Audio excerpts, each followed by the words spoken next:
आज फिक्र की शुरुआत अमेरिका के दो अजूबे किरदारों से करते हैं। एक है बड़बोले और U turn, mister U turn president Trump, जो टैरिफ किंग भी बन चुके हैं, जो पुतिन को अमेरिका बुलाकर शांति की राह तलाशने का दावा करते हैं, लेकिन असलियत में ऐसे युद्ध प्रेमी हैं जो यूक्रेन को हथियार बेचकर युद्ध को और भड़का रहे हैं। और दूसरे किरदार हैं ट्रंप के विशेष सलाहकार पीटर नवारो, जो कि हॉलीवुड की अगली फिल्म में एक कॉमिक स्टार बन सकते हैं या एवेंजर्स में कोई साइड रोल में आ सकते हैं, जिनके पास हर वैश्विक मसले का फास्ट फूड ज्ञान है जिससे सिर्फ हाजमा खराब होता है। पीटर नवारो आए दिन बेतुकी बयानबाजी से ट्रंप को खुश करने में लगे रहते हैं, और ट्रंप और मस्क की दोस्ती टूटने का कारण भी यही साहब है। और अब ट्रंप के यही चाटुकार सलाहकार रूस यूक्रेन युद्ध को मोदी वॉर बताकर पूरी दुनिया में हंसी का पात्र बन चुके हैं। अमेरिका के ही नामी विशेषज्ञ माइकल क्लगमैन ने पीटर नवारो से डायरेक्ट सवाल पूछा कि पुतिन की आंख में आंख डालकर यह कहने का साहस आखिरी बार दुनिया के किस लीडर ने दिखाया था कि आज का युग युद्ध का नहीं है, वो भी एक बार नहीं, तीन बार, तीन अलग विशेष मौकों पर, मॉस्को यात्रा के समय भी। अमेरिका क्या पूरी दुनिया को रूस यूक्रेन युद्ध पर पूरी दुनिया को भी भारत का युद्ध का जो स्टैंड है वो पता है, लेकिन भारत पर एक तरफा फैसला लेने से ट्रंप की पूरी दुनिया में निंदा हो रही है और ट्रंप को अब जवाब देते नहीं बन रहा। इसीलिए ऊल जुलूल और बिना सिर पैर के तथ्यों से दुनिया को भ्रमित करने की कोशिश कर रहे हैं। 50% टैरिफ लगाकर ट्रंप भारत को इकोनॉमिकली ब्लैकमेल करने की कोशिश में थे, लेकिन ट्रंप की टैरिफ तलवार के आगे झुकना तो दूर, पीएम मोदी ने ट्रंप का फोन उठाना तक जरूरी नहीं समझा। ट्रंप इतना बौखलाए हुए हैं कि अपने सलाहकार से झूठा प्रोपेगेंडा फैला रहे हैं, और अब तो उनका यह दांव भी बैकफायर कर रहा है। एक बार सुन लेते हैं ट्रंप के सलाहकार पीटर नवारो के बोल, फिर रूस यूक्रेन युद्ध पर ट्रंप का सच से सामना भी कराएंगे।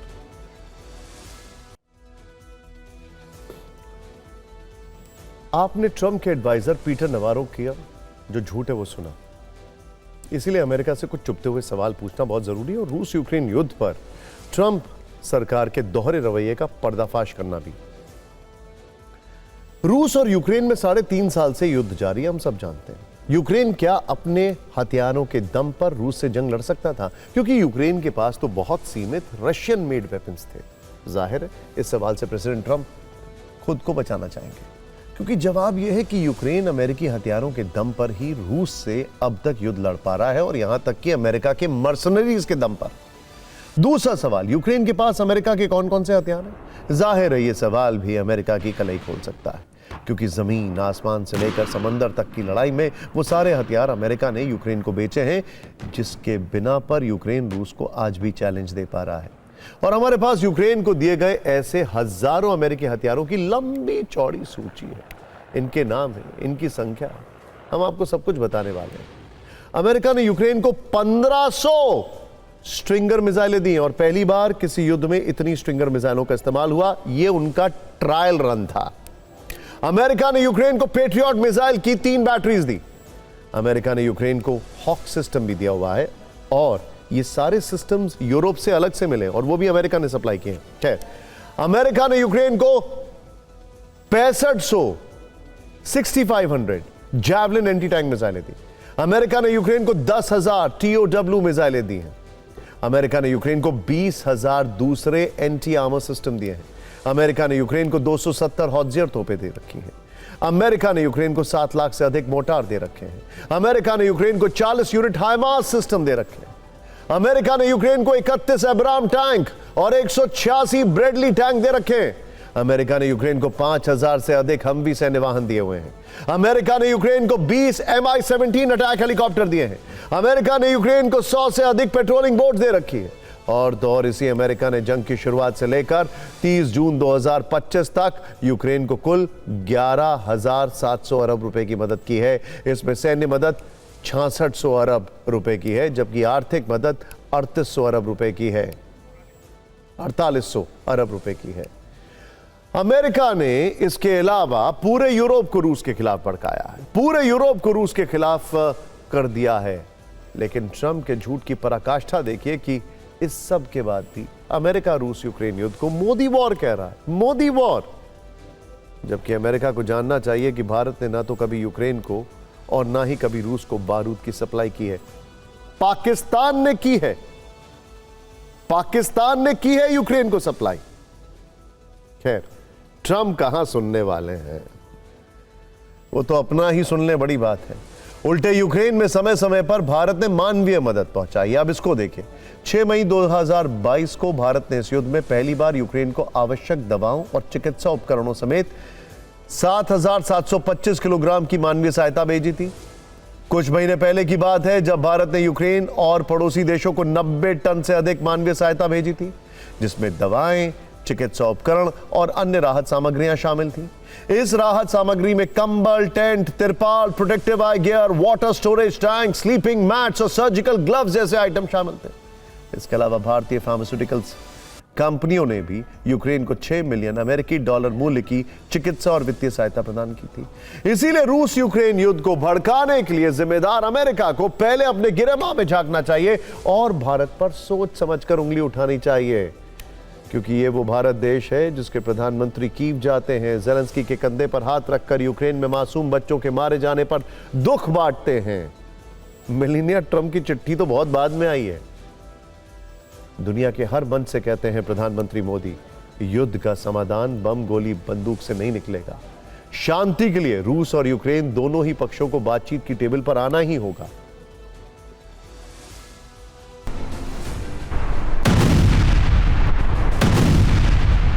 निश्चित तौर पर ये युग युद्ध का नहीं है, लेकिन ये युग आतंकवाद का भी नहीं है।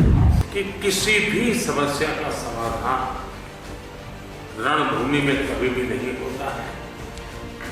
समाधान का रास्ता बातचीत से ही निकलता है, डायलॉग से निकलता है, डिप्लोमेसी से निकलता है।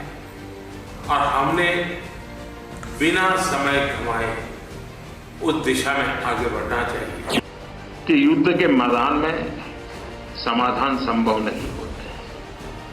बम, बंदूक और गोलियों के बीच समाधान और शांति वार्ताएं सफल नहीं होती हैं। मैं आपको विश्वास दिलाना चाहता हूं कि शांति के हर प्रयास में भारत अपनी सक्रिय भूमिका निभाने के लिए तैयार है।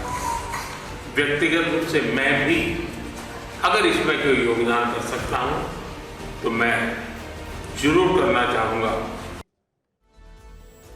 ट्रंप के सलाहकार और शायद अगले ऑस्कर नॉमिनी कॉमेडी के लिए पीटर नवारो ने भारत पर जो बेबुनियाद आरोप लगाए हैं वो रूस से तेल खरीदने की वजह से लगाए, जबकि नवारो को यह सच भी जानना चाहिए, पता ही होगा वैसे, कि भारत को रूस से तेल का सबसे बड़ा खरीदार बताना गलत है।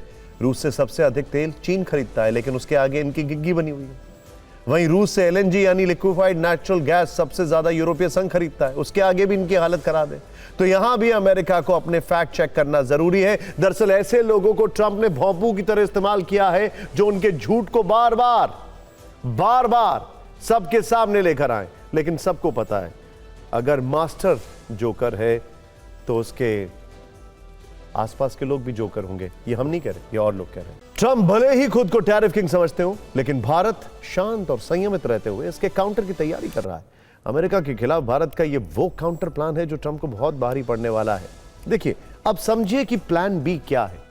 उसको प्रैक्टिस पे लाने में टाइम लगेगा, लेकिन ये फैक्ट्स हैं। ध्यान से देखिए, भारत टेक्सटाइल सेक्टर में टैरिफ को टक्कर देने की तैयारी कर रहा है। रिपोर्ट के अनुसार 40 देशों में गारमेंट एक्सपोर्ट पर विचार हो रहा है। यह प्लान बी है, इंटरेस्टिंग है, टाइम लगेगा। अमेरिका को छोड़कर ब्रिटेन, जापान, दक्षिण कोरिया के बाजारों में एक्सपोर्ट का प्लान है। इंटरेस्टिंग बात है, हमने यूरोपियन यूनियन और ब्रिटेन के साथ अलग अलग डील्स पे काम करना शुरू कर दिया है, ट्रेड डील्स पे। इसके अलावा जर्मनी, फ्रांस, ऑस्ट्रेलिया में भी निर्यात पर विचार चल रहा है। और वहां की जो सरकारें हैं, वहां की जो इकोनॉमी है, वो हमारे एक्सपोर्ट्स पर डिपेंडेंट है, ये हम डिनाई नहीं कर सकते हैं। अमेरिका को छोड़कर 40 देशों में $590 अरब का मार्केट है, जिसमें अभी भारत की हिस्सेदारी केवल 5 से 6% है, जिसे बढ़ाकर ट्रंप के टैरिफ वाले सपने को काउंटर किया जाएगा। इतना ही नहीं, मिडिल ईस्ट की ओर हमारी नजर है, इतना ही नहीं, हमारी और अफ्रीका में हमारी नजर है, और अलग अलग सेक्टर्स में हम चीजों को पुश कर रहे हैं। भारत और रूस की दोस्ती की वजह से अमेरिका को मिर्ची लगी है। टैरिफ लगाने के बावजूद भारत के तेवर नरम नहीं हुए, तो सुपर पावर अमेरिका की पूरी सरकार बौखला गई है। आपको बता दें कि 2024 और 25 में भारत का टेक्सटाइल सेक्टर करीब $179 बिलियन है, जिसमें $142 बिलियन का घरेलू बाजार और $37 बिलियन का निर्यात शामिल है।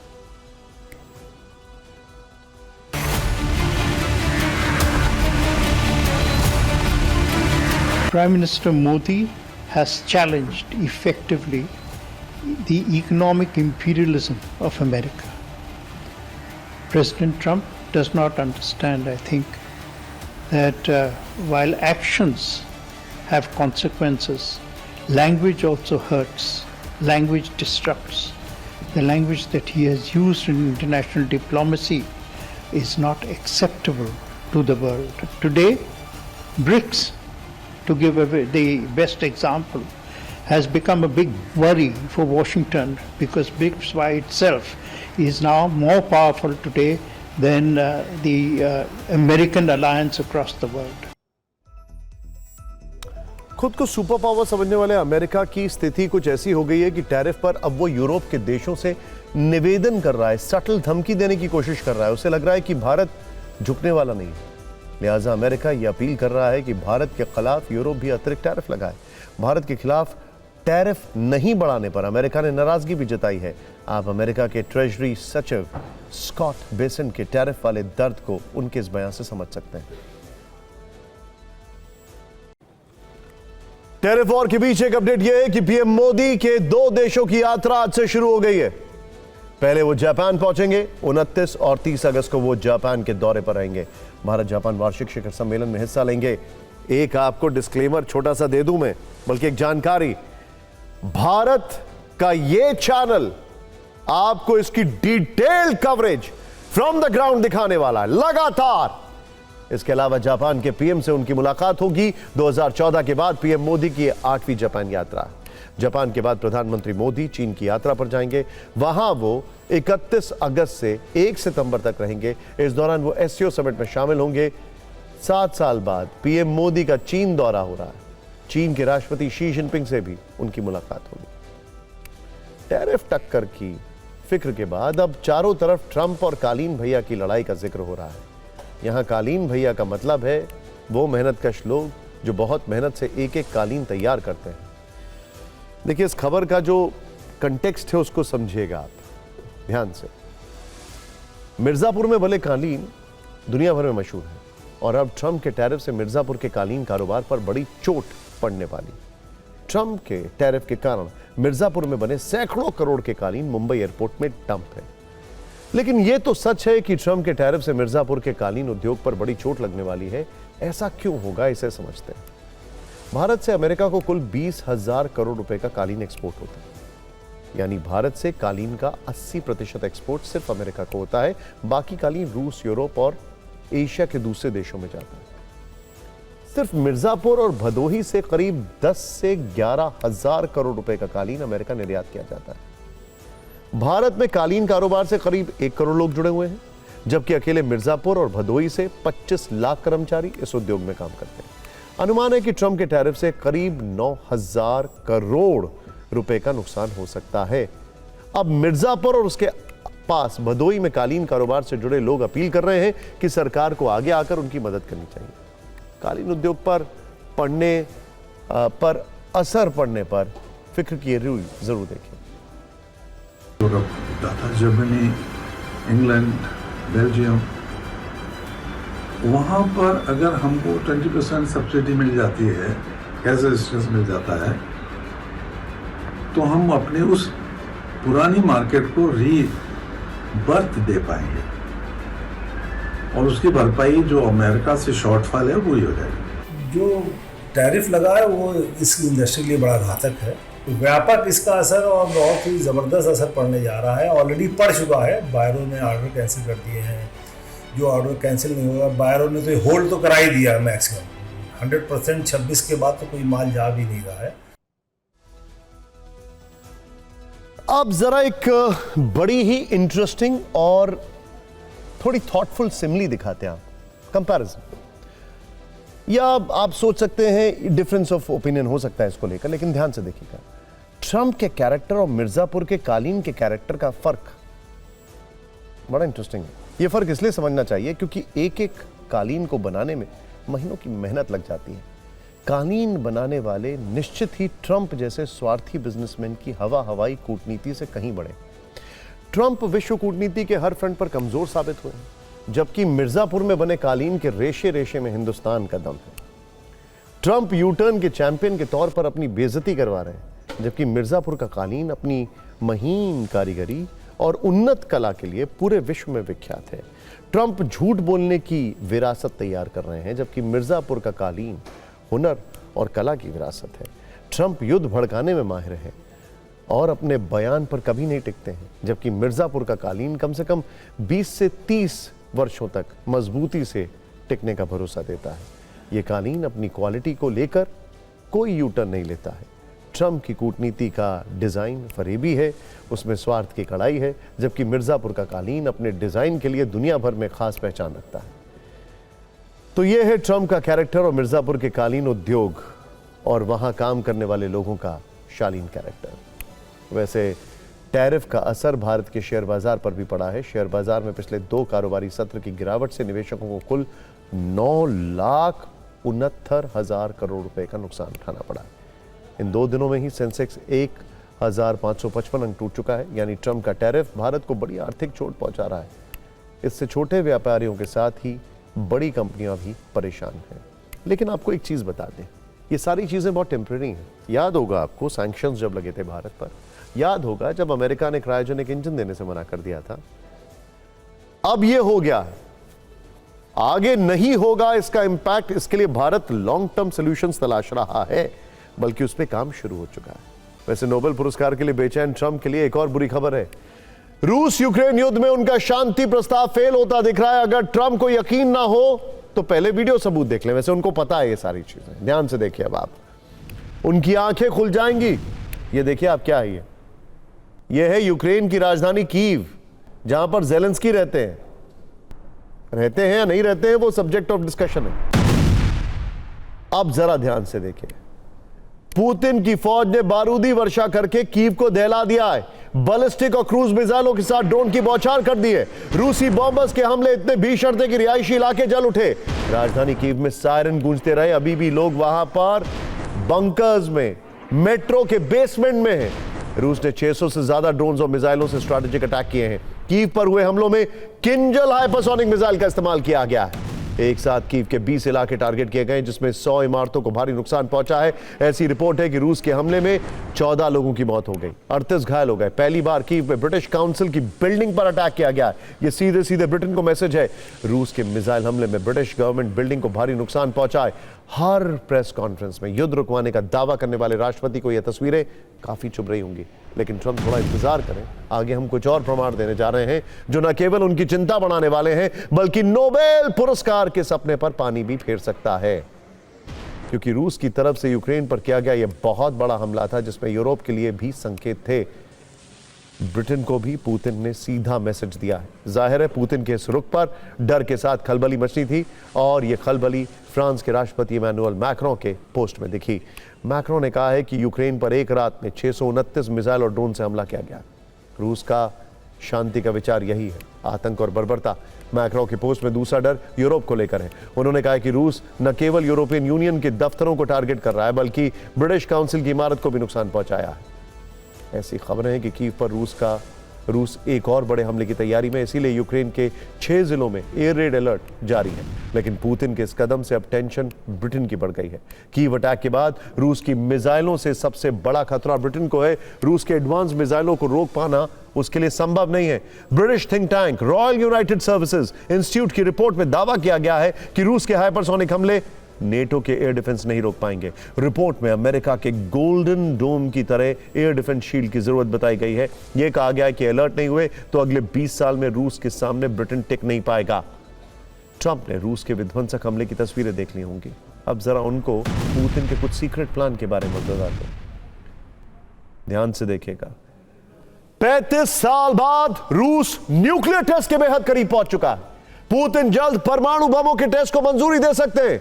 आर्कटिक साइट के निदेशक आंद्रेई सिरिस्तिन का दावा है कि टेस्ट के लिए नोवाया जेलमिया साइट तैयार हो चुकी है।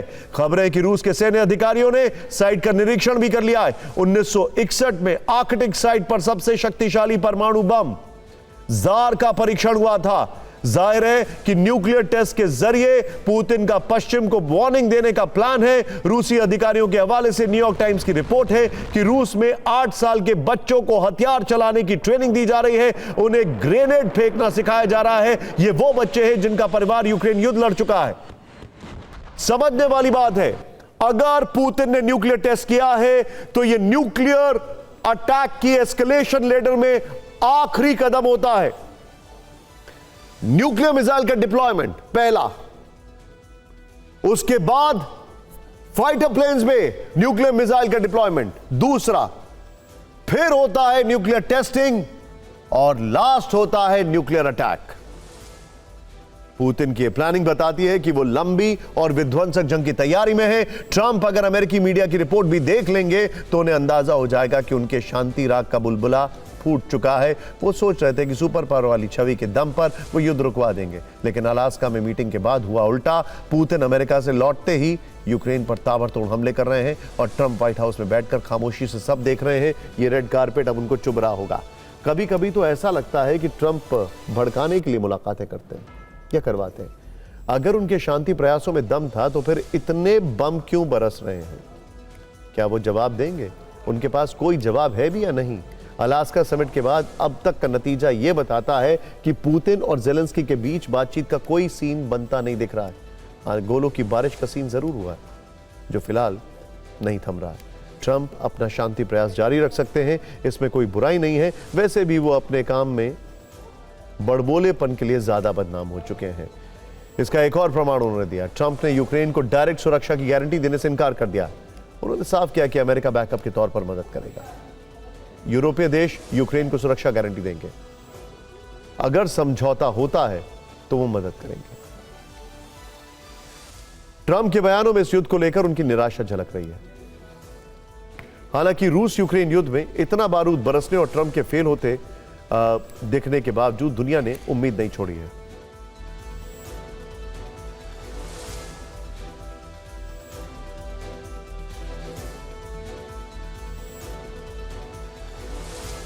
पुतिन और जेलेंस्की की मुलाकात को मुमकिन बनाने की कोशिश चल रही है। कुछ संभावित लोकेशन भी आ चुकी हैं। इनमें तुर्की के सबसे बड़े शहर इस्तांबुल का नाम है। एक सवाल के जवाब में खुद वहां के उपराष्ट्रपति ने इस्तांबुल में मुलाकात का ऑफर दिया है। स्विट्जरलैंड का जिनेवा शहर भी एक विकल्प है। वार्ता के लिए इस लोकेशन का मैक्रो ने भी समर्थन किया, लेकिन यहां पर पुतिन नहीं जाएंगे क्योंकि उनके पास उनके खिलाफ वारंट इशू हो चुका है ऑलरेडी इंटरनेशनल क्रिमिनल कोर्ट की तरफ से। यूरोप के देश ऑस्ट्रिया ने अपनी राजधानी वियना में पुतिन और जेलेंस्की की मीटिंग का प्रस्ताव दिया। यहां भी शायद पुतिन नहीं जाएंगे। कतर और यूएई भी एक विकल्प है। हाल के वर्षों में कतर कई अंतर्राष्ट्रीय टकराव के मसलों को सुलझाने वाला प्लेस बन चुका है, लेकिन यहां का ऑफर खुद पुतिन ने दिया था, आपको याद हो तो। मतलब तुर्की, स्विट्जरलैंड, ऑस्ट्रिया, कतर और यूएई यानी 5 देश चाहते हैं कि पुतिन और जेलेंस्की की अगर कोई मुलाकात हो तो उनके देश में हो। लेकिन क्या ये मुलाकात हो पाएगी?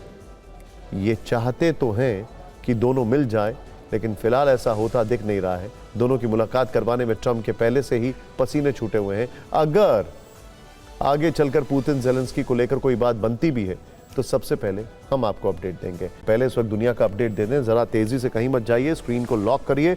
9 बड़ी खबरें आपके सामने आ रही हैं। पहली बड़ी खबर, आज दिल्ली में भारत सऊदी अरब डिफेंस कोऑपरेशन ज्वाइंट कमेटी की 7वीं बैठक हुई। बैठक में दोनों देशों ने द्विपक्षीय रक्षा सहयोग को और मजबूत करने पर अपनी प्रतिबद्धता दोहराई। भारत ने सऊदी अरब आर्म्ड फोर्सेस को प्रशिक्षण देने की पेशकश की है और साइबर, सूचना प्रौद्योगिकी, आपदा प्रबंधन और संचार के क्षेत्रों में सहयोग पर चर्चा की है। प्रेसिडेंशियल रेफरेंस पर सुप्रीम कोर्ट में 5वें दिन की सुनवाई पूरी हो गई। आज प्रेसिडेंशियल रेफरेंस के खिलाफ संविधान पीठ में तमिलनाडु ने अपना पक्ष रखा। अब मामले की अगली सुनवाई 2 सितंबर को होगी। बिल की मंजूरी को लेकर सुप्रीम कोर्ट ने राष्ट्रपति और राज्यपालों के लिए समय सीमा निर्धारित की थी। इसके बाद राष्ट्रपति ने प्रेसिडेंशियल रेफरेंस भेजकर 14 सवालों पर अदालत से राय मांगी थी। हिमाचल प्रदेश से लेकर जम्मू तक बारिश का ब्रेक फेल होने से हालात खराब होते जा रहे हैं। हिमाचल में अब तक 310 लोगों की मौत हो चुकी है, 600 से ज्यादा सड़कें बंद हैं, तो उधर जम्मू में भी कुदरत के संकट का अलार्म बज रहा है। भारत में सड़क दुर्घटनाओं में सड़क परिवहन मंत्रालय ने एक रिपोर्ट जारी की है। इसमें बताया गया है कि वर्ष 2023 में लगभग 4,80,000 सड़क दुर्घटनाएं हुई, जिसमें 1,72,000 से ज्यादा लोगों ने अपनी जान गंवाई। रिपोर्ट में कहा गया है कि देश में हर घंटे 55 सड़क दुर्घटनाएं हुई, जिसमें 20 लोगों की मौत हुई है। देश में स्कूल टीचर्स की संख्या पर शिक्षा मंत्रालय की रिपोर्ट आई है। शिक्षा मंत्रालय के आंकड़ों से पता चला है कि पहली बार 2024-25 के दौरान देश भर में स्कूल शिक्षकों की कुल संख्या का 1 करोड़ का आंकड़ा पार कर गई है। रिपोर्ट में कहा गया कि 2022 और 23 की तुलना में शिक्षकों की संख्या में 6.7% की वृद्धि हुई है। राजस्थान हाईकोर्ट ने 2021 की सब इंस्पेक्टर भर्ती परीक्षा रद्द कर दी। 859 पदों के लिए परीक्षा हुई थी, जिसमें पेपर लीक और धांधली के आरोप लगे। इस मामले में अब तक 122 अभियुक्त गिरफ्तार किए गए हैं, जिसमें 54 ट्रेनी थानेदार भी शामिल हैं, जिनका परीक्षा में सिलेक्शन हुआ था। पटना में 5वीं की छात्रा की मौत पर लोगों का गुस्सा भड़क गया। इस घटना के विरोध में उन्होंने सड़क जाम कर आगजनी कर दी। विरोध प्रदर्शन कर रहे लोगों ने पुलिस पर पथराव भी किया है। स्कूल के अंदर संदिग्ध हालात में झुलसने वाली छात्रा ने इलाज के दौरान दम तोड़ दिया था। कल से इस मुद्दे पर पटना में हंगामा हो रहा है। ईरान के खिलाफ यूरोप के 3 देशों ने मोर्चा खोल दिया है। ब्रिटेन, फ्रांस और जर्मनी ने संयुक्त राष्ट्र सुरक्षा परिषद को चिट्ठी लिखी है। इन देशों ने ईरान पर प्रतिबंधों को फिर से लागू करने की मांग की है। ईरान ने चेतावनी दी है कि अगर प्रतिबंध फिर से लागू किए गए तो कड़ा जवाब देगा। इस कदम से पश्चिम एशिया में 2 महीने बाद फिर से तनाव बढ़ने की संभावना है। पीवी सिंधु पेरिस में चल रही विश्व बैडमिंटन चैंपियनशिप के क्वार्टर फाइनल में पहुंच गई हैं। उन्होंने प्री क्वार्टर फाइनल में चीन की वांग जिया को हराकर क्वार्टर फाइनल में जगह बनाई है। सिंधु ने 21-19 और 21-15 से जीत हासिल की है। और अब बात करते हैं संघ प्रमुख मोहन भागवत की, जिन्होंने आज आरएसएस शताब्दी वर्ष समारोह के तीसरे दिन कई बड़ी बातें की हैं। सवाल जवाब के सेशन में हर उस मुद्दे पर जवाब दिया जिनके बारे में संघ के विचारों को देश जानना चाहता था। संघ प्रमुख मोहन भागवत आधुनिकता की बात की, संस्कारों की बात की, घुसपैठिए वाली समस्या पर बात की, डेमोग्राफी पर बात की, धर्म परिवर्तन पर बात की, नई शिक्षा नीति की बात की, भाषा पर बात की, अखंड भारत की बात की, यहां तक कि अपने रिटायरमेंट की उम्र को लेकर भी खुलकर विचार रखे।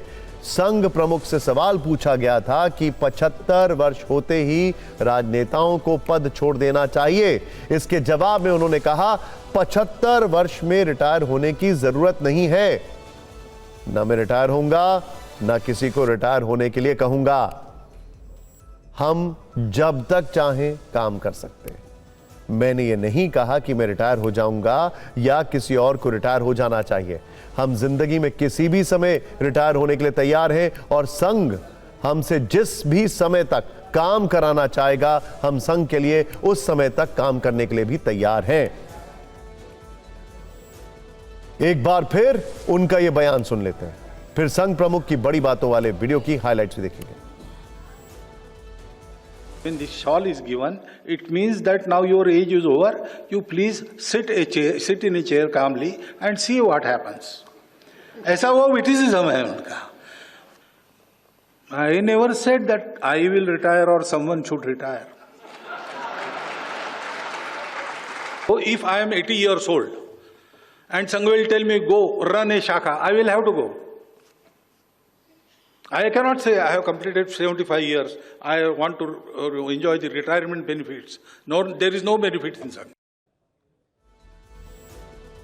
असल में संघ प्रमुख ने यह बयान देकर उन सभी अटकलों पर विराम लगाने की कोशिश की है जिसमें यह कहा जा रहा था कि वो रिटायर होने जा रहे हैं या फिर आरएसएस बीजेपी में किसी और पर रिटायर होने का दबाव बना रहा है।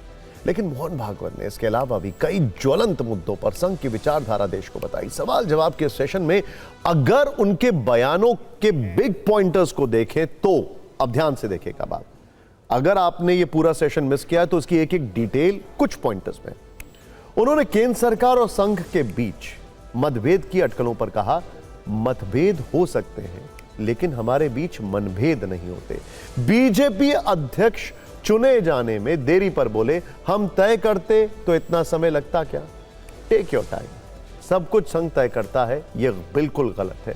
अवैध घुसपैठियों पर कहा, रोक लगनी चाहिए, अपने देश का रोजगार अपने देश के लोगों को मिलना चाहिए। घुसपैठियों की नौकरी और धंधे हमारे देश के मुसलमानों को भी प्रभावित करते हैं। डेमोग्राफी पर चिंता जताते हुए बोले, जब डेमोग्राफी बदलती है तो देश का विभाजन होता है। जन्म दर पर कहा, बच्चे 3 होने चाहिए और उससे अधिक नहीं होने चाहिए। अंग्रेजी भाषा पर कहा, हमें अंग्रेज नहीं बनना, लेकिन यह एक भाषा है और भाषा सीखने में कोई दिक्कत नहीं है। अखंड भारत पर बोले, अखंड भारत इज नॉट पॉलिटिकल।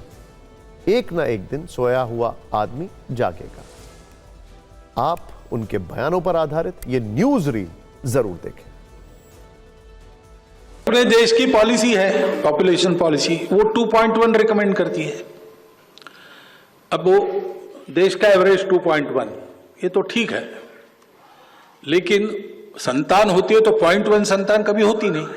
तो भारतवर्ष के प्रत्येक नागरिक ने यह देखना चाहिए कि अपने घर में 3 होने चाहिए। ये देश की दृष्टि से कह रहा हूं। दूसरा, एक कंसर्न भी है, जनसंख्या एक एसेट है, बोझ भी हो सकता है। कल खिलाना पड़ेगा ना सबको, तो उसी के लिए पॉपुलेशन पॉलिसी रिकमेंड करती है। डेमोग्राफी की चिंता होती है और होने का कारण है कि डेमोग्राफी बदलती है तो उसके कुछ परिणाम निकलते हैं। देश का विभाजन एक परिणाम है। मैं केवल भारत की बात नहीं कर रहा हूं, टिमोर हो गया इंडोनेशिया में। सर्वत्र सब देशों में डेमोग्राफिक इम्बैलेंस की चिंता रहती है। लेकिन ये चिंता भी क्यों उत्पन्न होती है कि संख्या से ज्यादा इरादा क्या है, इसके बारे में शंका रहती है मन में। रिलीजन अपना चॉइस है, जिनको जिस रिलीजन में जाना है, जबरदस्ती गए वापस आना चाहते हैं, आओ अपने मन से आओ, लोभ लालच जबरदस्ती नहीं। लेकिन ये होता है तो इसको रोकना, ये करना पड़ेगा। फिक्र में अब आगे बढ़ते हैं और आपको वो रिपोर्ट दिखाते हैं जिसमें दंगों के छिपे हुए सच हैं, कुछ पुराने लेकिन महत्वपूर्ण तथ्य हैं। वोटों के सॉलिड ध्रुवीकरण की आशंका है, राजनीतिक चिंगारी फैलाने का डर है और कुछ बहुत तीखे सवाल हैं। यह रिपोर्ट इतनी संवेदनशील है कि ये गोपनीय रखी गई है, लेकिन सूत्रों से जो लीकेज हुई है वो उत्तर प्रदेश की राजनीति में बारूद का काम कर रही है, जिससे चिंगारी भड़की हुई है। ये रिपोर्ट नवंबर 2024 में उत्तर प्रदेश के संभल में हुए दंगे पर है। न्यायिक आयोग ने संभल दंगे पर 450 पन्नों की एक रिपोर्ट तैयार की है, जो आज उत्तर प्रदेश के मुख्यमंत्री योगी आदित्यनाथ को सौंप दी गई। वैसे तो दावा किया गया था कि सब कुछ गोपनीय है, इसलिए आयोग ने आधिकारिक तौर पर कुछ नहीं बताया, लेकिन सूत्रों से जो खबर आई है उसमें 3 बड़ी बातें हैं। पहली बात, दंगे हुए नहीं बल्कि दंगे भड़काए गए, इसके लिए बड़ी साजिश की गई थी। दूसरी बात, दंगों में हिंदुओं को मारने का प्लान था, बाहर से दंगाई बुलाए गए थे। तीसरी बात, दंगों और तुष्टीकरण की राजनीति ने संभल में डेमोग्राफी बदल दी है, यानी हिंदू कम होते जा रहे हैं और मुसलमान बढ़ते गए हैं। दरअसल ये मामला थोड़ा पुराना है, इसीलिए आपको शुरू से समझाते हैं। पिछले वर्ष यानी नवंबर 2025 में कोर्ट के ऑर्डर पर संभल की जामा मस्जिद का सर्वे होना था। मुस्लिम पक्ष सर्वे का विरोध कर रहा था, बावजूद इसके सर्वे शुरू हुआ, लेकिन इस दौरान वहां तनाव बढ़ गया, जिससे बाद में संभल में दंगे हो गए। तब तो किसी तरह से दंगों पर काबू पा लिया गया, लेकिन सवाल यह था कि दंगे हुए क्यों। इस सवाल के जवाब को जानने के लिए यूपी सरकार ने एक न्यायिक आयोग का गठन किया। इस न्यायिक आयोग में इलाहाबाद हाईकोर्ट के रिटायर्ड जस्टिस देवेंद्र कुमार अरोड़ा और retired IAS Amit Mohan, retired IPS Arvind Kumar Jain थे। आज न्यायिक आयोग की टीम ने सीएम योगी से मुलाकात कर गोपनीय जांच रिपोर्ट सौंप दी है। सूत्रों के मुताबिक इस रिपोर्ट के 2 हिस्से होने के संकेत मिले हैं। पहला हिस्सा नवंबर 2024 में हुए दंगों के कारण पर है और दूसरे हिस्से में यह बताया गया है कि संभल में लगातार दंगे क्यों होते रहे, इससे हिंदू कैसे पीड़ित हैं। पहले नवंबर 2024 में हुए दंगे पर रिपोर्ट में क्या कहा गया है वो देखिए। इसमें कहा गया है कि 24 नवंबर 2024 की संभल हिंसा पूर्व नियोजित और षड्यंत्र का नतीजा थी। सांसद जियाउर रहमान बर्क ने नमाजियों को दंगे के लिए उकसाया और कहा कि हम इस देश के मालिक हैं। रिपोर्ट में यह भी बताया गया है कि दंगे के लिए बाहरी उपद्रवियों को भी बुलाया गया था, लेकिन पुलिस की मौजूदगी से बड़ा नुकसान टल गया। रिपोर्ट में यह भी दावा है कि दंगों में विदेशी हथियारों का इस्तेमाल हुआ। मेड इन यूएसए हथियार मिलने की बात है। सूत्रों के मुताबिक रिपोर्ट में लव जिहाद, दंगे और सामाजिक गतिविधियों से धर्मांतरण का भी जिक्र है। इतना ही नहीं, यह भी कहा गया है कि संभल में कई आतंकवादी संगठन सक्रिय हैं। मौलाना असीम उर्फ सना उल हक को अमेरिका द्वारा आतंकवादी घोषित किए जाने का भी जिक्र है। यह तो 2024 के दंगों की कहानी थी, लेकिन न्यायिक आयोग ने संभल में दंगों की पुरानी वजहों की भी पड़ताल की है। सूत्रों के मुताबिक इस रिपोर्ट में दावा किया गया है कि 1947 में संभल नगर पालिका क्षेत्र में हिंदू 45% और मुस्लिम 55% थे। 1947 से 2019 तक संभल में 15 बड़े दंगे हुए। पठान और तुर्क में आपसी संघर्ष के कारण संभल हमेशा से जलता रहा। 1947 से हर दंगे में सिर्फ हिंदू मारे जा रहे थे। इस बार भी हिंदुओं को मारने की प्लानिंग थी। दंगों के कारण संभल में सिर्फ 15% हिंदू बाकी हैं। दंगों और तुष्टीकरण की राजनीति से संभल की डेमोग्राफी पूरी तरह बदल चुकी है, यानी हिंदुओं की आबादी कम होती गई और मुस्लिम आबादी यहां करीब 85% तक पहुंच गई है। यह सारी बातें रिपोर्ट में दर्ज। वैसे रिपोर्ट से अलग 2011 की जनगणना के मुताबिक तब संभल में 78% मुस्लिम थे और 22% हिंदू थे। इस रिपोर्ट में जिस एक शख्स को काफी स्पेस दिया गया है वो यहां के सांसद जियाउर रहमान बर्क हैं। सूत्रों के मुताबिक रिपोर्ट में दावा है कि 22 नवंबर को नमाजियों को संबोधित करते समय सांसद जियाउर रहमान बर्क ने कहा था, हम पुलिस प्रशासन सरकार से दबने वाले थोड़ी हैं। अरे हम इस देश के मालिक हैं, नौकर हैं, नौकर गुलाम नहीं है। मस्जिद थी, मस्जिद है, इंशाअल्लाह मस्जिद रहेगी कयामत तक। जिस तरह अयोध्या में हमारी मस्जिद ले ली गई वैसा यहां नहीं होने देंगे। अब इस रिपोर्ट पर राजनीति हो रही है। बीजेपी इस लीक रिपोर्ट को संभल का सच बता रही है। समाजवादी पार्टी के वसीम बरेलवी की कुछ पंक्तियों से बीजेपी पर हमला कर रही है। एसपी कह रही है, फैसला लिखा हुआ रखा है, पहले से खिलाफ आप क्या खाक अदालत में सफाई देंगे। कुल मिलाकर राजनीति हो रही है और जैसी रिपोर्ट है उसके हिसाब से राजनीति होती रहेगी।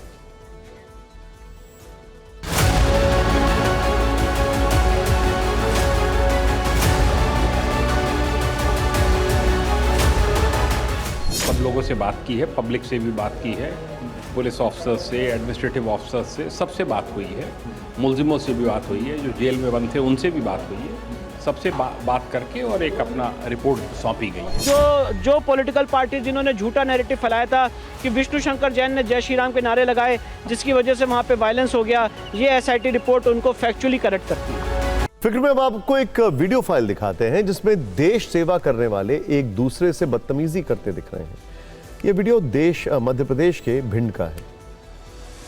इसमें एक माननीय विधायक हैं और दूसरे जिलाधिकारी। वैसे भिंड मशहूर अपने पेड़ों के लिए है जिसमें काफी मिठास होती है, चीनी होती है, गुलाब होता है, लेकिन यहां पर ऐसा कुछ नहीं है। अब ये दोनों को ध्यान से देखिए। दोनों जनता की सेवा के लिए इतने उत्सुक हैं कि एक दूसरे को थप्पड़ दिखा रहे हैं, मुक्का मारने की कोशिश कर रहे हैं। आप ये जरूर सोच रहे होंगे कि दोनों इतने सम्माननीय व्यक्ति हैं, इतने ऊंचे पद पर हैं, इन दोनों को ऐसा नहीं करना चाहिए, ये इन्हें शोभा नहीं देता है। लेकिन नेता अधिकारी थोड़ी बहुत बदतमीजी तो कर ही सकते हैं। मामला यह है कि भिंड में खाद की किल्लत से परेशान किसान विधायक नरेंद्र सिंह कुशवाहा के पास पहुंचे, अपनी परेशानी बताई, जिसके बाद किसानों के समर्थन में बीजेपी विधायक जिलाधिकारी के घर पहुंच गए, जहां बात इतनी बढ़ गई कि विधायक और उनके समर्थकों ने डीएम को चोर कह दिया। इससे नाराज कलेक्टर संजीव कुमार श्रीवास्तव ने जवाब दिया, रेत चोरी नहीं चलने दूंगा। दोनों के बीच बहस बढ़ती ही जा रही थी। हालांकि उनके सुरक्षा कर्मियों ने किसी तरह मामले को शांत कराया, लेकिन ऐसा देखा गया कि दोनों एक दूसरे को थप्पड़ और मुक्का दिखा रहे थे। इसके बाद मामला धरने तक पहुंच गया। हालांकि धरने को लेकर माहौल गर्माता, तब तक इस क्षेत्र के प्रभारी मंत्री प्रहलाद पटेल ने फोन कर विधायक को समझाया और एसपी डॉक्टर असित यादव भी मौके पर पहुंचे। अंततः मामला शांत हुआ और विधायक अपने समर्थकों के संग धरने से हट गए। नहीं, हो गया आंदोलन तो हो गया, हम नहीं बैठेंगे। बिल्कुल नहीं जाऊंगा सब, मैं नहीं जाऊंगा, मैं बिल्कुल नहीं बैठूंगा मैं। अरे एसपी साहब कोई तरीका है? सब जगह दलाली कर रहा है, लोगों को खाद नहीं मिल रहा है, पूरे भिंड में खाद नहीं मिल रहा है। किसने कहते 2 बोरी देंगे, 2 बोरी काम से नहीं मिल रही। नहीं हम परेशान नहीं रहेंगे, हम नहीं परेशान रहते हैं, हम विधायक छोड़ सकते हैं, परेशान नहीं रहेंगे, हम पब्लिक के साथ हैं। आज भिंड में मालूम खाद नहीं मिल रहा है, बड़े आंदोलन इनके गले चौधरी मनाए जाएंगे, इनकी गले चौधरी मन जाएगी साहब। मैं बिल्कुल नहीं जाऊंगा। खाद नहीं मिल रहा, लोग हमारे पास आ रहे हैं। खाद भिंड में है, खाद ही नहीं भिंड में। परसों एक ट्रक निकला, इसका जो RI कौन है उसने 80,000 रुपए ले लिए। नहीं हम तो जो मामले को हाईलाइट करेंगे, चोर को हटाओ यहाँ से। भिंडे में हम जनता के आदमी है। नारायण सिंह तुम संघर्ष करो, भिंड में साहब खाद नहीं मिल रहा है। हम तुम्हारे साथ हैं। Bhind collector, Bhind collector. नेताजी कह रहे हैं खाद नहीं है, लेकिन झगड़ा करने के लिए बारूद काफी है। खैर, फिक्र में अब एक ऐसी खबर जो थोड़ा हैरान करती है।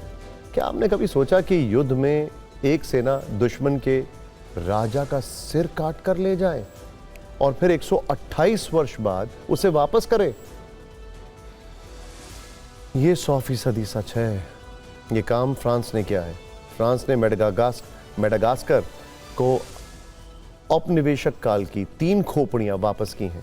ये वो खोपड़ियां हैं जो फ्रांस के सैनिक 128 वर्ष पहले काट कर ले गए थे और फिर उसे जीत की ट्रॉफी के तौर पर अपने म्यूजियम में रख लिया था। लेकिन अब फ्रांस ने मेडागास्कर को वो खोपड़ियां वापस कर दी हैं और इसका वीडियो सबूत हम आपको दिखा रहे हैं। ये सेरेमनी फ्रांस की संस्कृति मंत्रालय में रखी गई है। ये देखिए जरा, मेडागास्कर की कम्युनिकेशन एंड कल्चरल मिनिस्टर वोला मिरांती डोनामारा की मौजूदगी में खोपड़ियां वापस की गई हैं। आप इस वीडियो में देख सकते हैं कि 3 व्यक्ति हाथों में ट्रे लेकर वो खोपड़ियां ले रहे हैं। वो लाल कपड़े से ढकी हुई हैं। इन्हें एक टेबल पर रखा जाता है, फिर इन पर पवित्र जल छिड़का जाता है। माना जाता है कि फ्रांस के म्यूजियम में 30,000 से ज्यादा मानव अवशेष हैं और उन्हीं में से एक खोपड़ी मेडागास्कर के राजा और 2 खोपड़ियां मेडागास्कर के सैनिकों की थी। ये खबर पूरी दुनिया में इसलिए ट्रेंड कर रही है क्योंकि एक देश ने दूसरे देश के राजा की खोपड़ी 128 वर्ष के बाद लौटाई है। मेडागास्कर की मंत्री ने कहा है कि ये खोपड़ियां उनके देश में ना होना एक खुले घाव की तरह था जो उन्हें वर्षों से दर्द दे रहा था। मेडागास्कर को वापस की गई 3 में से एक खोपड़ी मलागासी राजा टोएरा की, बाकी 2 खोपड़ियां सकालावा जातीय के लोगों की है। वर्ष 1897 में फ्रांसीसी सैनिकों ने राजा टोएरा का सिर काट दिया था। फ्रांस ने इसे ट्रॉफी की तरह पेरिस ले जाकर नेशनल हिस्ट्री म्यूजियम में रख दिया था। ये खोपड़ियां वापस मेडागास्कर ले जाकर दफन की जाएंगी। मेडागास्कर 1960 में फ्रांसीसी उपनिवेश से आजाद हुआ था।